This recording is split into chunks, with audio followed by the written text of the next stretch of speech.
Entonces me quiero referir sobre todo al plan de trabajo.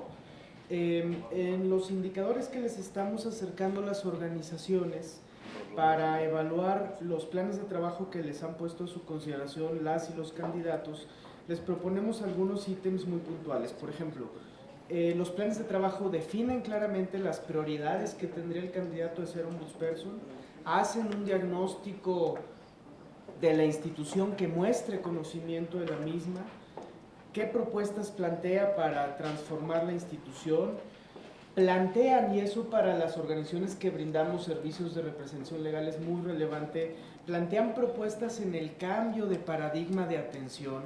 Yo quiero destacar la labor del ombudsman como contrapeso, pero sobre todo por su naturaleza como acompañante de víctimas. Y ahí tenemos todo que hacer por delante sin dejar de reconocer lo que se ha avanzado. Plantea el plan de trabajo mecanismos de trabajo con poblaciones en situación de vulnerabilidad y con sociedad civil. Hay manifestaciones expresas de querer colaborar con las organizaciones civiles. Y finalmente hay una focalización en los problemas más graves.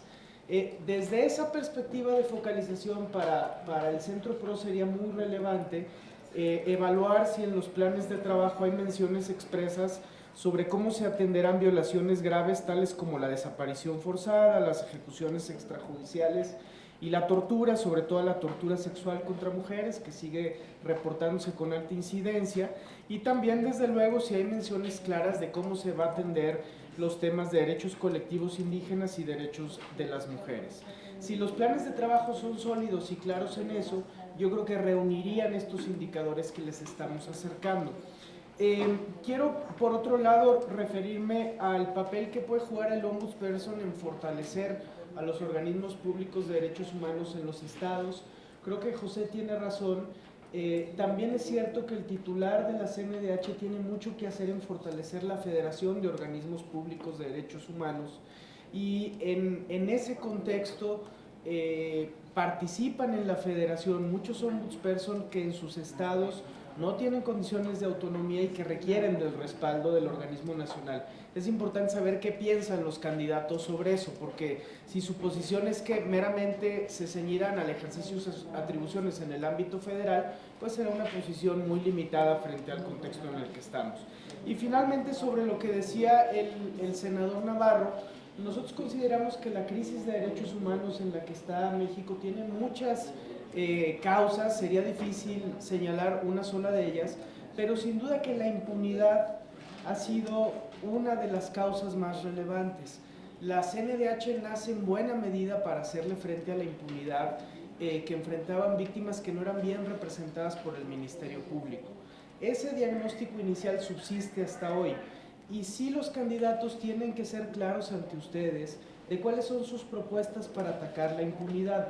Ojo, no es que constitucionalmente les toque a ellos, le toca al Ministerio Público, pero sí es cierto que hay una diferencia entre un ombudsman que simplemente saca su recomendación y no le da seguimiento, a otros que emiten su recomendación, se ocupan de que los peritajes vayan a la averiguación previa, acompañan a las víctimas hasta que los casos avanzan y brindan atención y acompañamiento en toda esa secuela.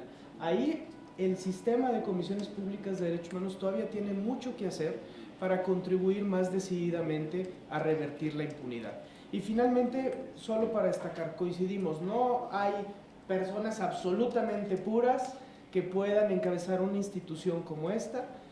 Sin duda alguna que todos tendrán y todas tendrán su trayectoria, pero es muy deseable que quien ocupe esta posición tan delicada tenga un reconocimiento público sobre su independencia e imparcialidad a partir de los objetivos e indicadores muy claros que les planteamos, sin que eso desde luego signifique que carezca de ideología, de trayectoria y de posiciones claras en algunos temas muy relevantes de la agenda de derechos humanos. Muchas gracias. Perdón, un ejemplo nada más de soberanía para que el senador Mancera muy amablemente nos planteó. Si hemos tenido en el pasado, senador, ombudsperson que en vez de trabajar con el sistema ONU o en vez de trabajar con el sistema CID, lo descalificaban, ¿no? O penosamente lo tenemos que decir, todavía recientemente, en el caso Ayotzinapa, la CNDH se ocupaba mucho de decir esta comisión llegó más lejos que ningún organismo internacional. Bueno, ese esquema de rivalidad con el régimen internacional de derechos humanos poco ayuda. Hay que buscar ombudsperson que quieran hacer sinergia con una institucionalidad que hoy es muy rica y robusta de instituciones internacionales en temas de derechos humanos. Muchas gracias, querido Santiago, gracias por tu presencia, gracias al Centro